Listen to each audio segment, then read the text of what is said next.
There's a lot on the agenda, and healthcare is the centerpiece of all of this. President Obama makes a major push for healthcare reform. We're talking about a public-sponsored, a government-sponsored health care plan that can exist side by side with private insurance plans, and that allows Americans without insurance to make a choice between a private and a public plan. What's wrong in a mix, as long as there's a mix of having a public option? What's wrong with it is you have a government option in a market that is supposed to be driven by private choices. The government is going to compete for your business with private entities. The government's going to come right into the marketplace and compete. We don't do that in the United States. That's a different kind of model with a different kind of culture and society. To have the government come in and say we're going to compete directly with the private market is another example of the partial, nationalization of an industry. This is a pattern with this administration of government encroaching into the private market. Republican critics say having this government public option tips the scales. From the outset, I think the president has made it clear the playing field has to be level. The plan can't be tilted toward the government option. And I think as the bills emerge, the House bill has some protections to make sure that if people are in employer-based coverage right now, they stay in employer-based coverage. The new marketplace, the health exchange, is really for those Americans who either don't have affordable coverage at all or are the so-called underinsured. The coverage doesn't cover what they really need. There's much to be done, Brett, but not in the direction I think the administration is trying to take this. Some senior Democrats say that Republicans are just in the process of saying no, and they don't have an acceptable alternative. Listening to them, you wouldn't recognize that America has the finest health care system in the world.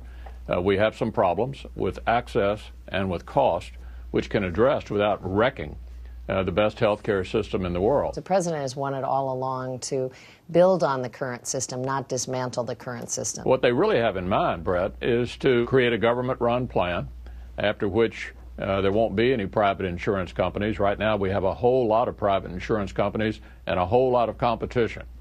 That would eliminate that. A public government insurance company. That's the last thing America needs. You know exactly what it is. President Obama, when he was campaigning, said he wanted a single-payer system. That's what it would lead to. He would subsidize this over time. It would become larger and larger, drive the private options out of the healthcare industry.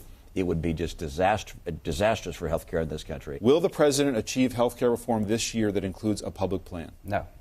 What will be achieved? I think the Wyden bill, where you got 6 Republicans, 6 Democrats, where you'll have purchasing power given help by the government to purchase private sector policies and reform in general, will succeed, not a government option that would destroy competition. We're not going to nationalize health care. Is there any kind of public health insurance option you can accept? Well, a Democratic senator has come forth with a co-op plan that if it's along the lines of what we have known co-ops in this country for 150 years, and that would definitely bring additional competition into the insurance industry.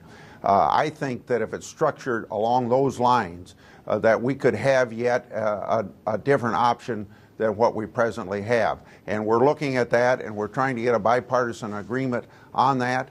And if it doesn't touch the concerns that we have about federal control of health and leading towards a Canadian-style single-payer system, then I think it can get bipartisan support. You're confident about getting that bill with a public plan this year? I'm confident that we're going to get a health care reform bill. I think a public choice will be part of it. I think the public wants to have that option and wants to see that kind of competition. And I think we will have that. When it comes to a public plan, though, no ultimatums from the president? The president believes strongly in a public choice, and he's made that very, very clear. He won't draw a line in the sand, nor will you. One of the problems we've had in this town is that people draw lines in the sand and they stop talking to each other, and you don't get anything done. That's not the way the president approaches this. Why not say this is what it has to have, or I won't sign it? Look, we have gotten a long way down the road by not drawing bright lines in the sand. Can there be a successful outcome in the president's mind without a health care reform plan that includes a public plan? I think the president wants a robust public option to compete against these private plans. He wants it, but he's not demanding it. Well, look, as I said, we've not gotten as far as we've gotten by drawing bright lines in the sand. He's going to fight hard for that. All right.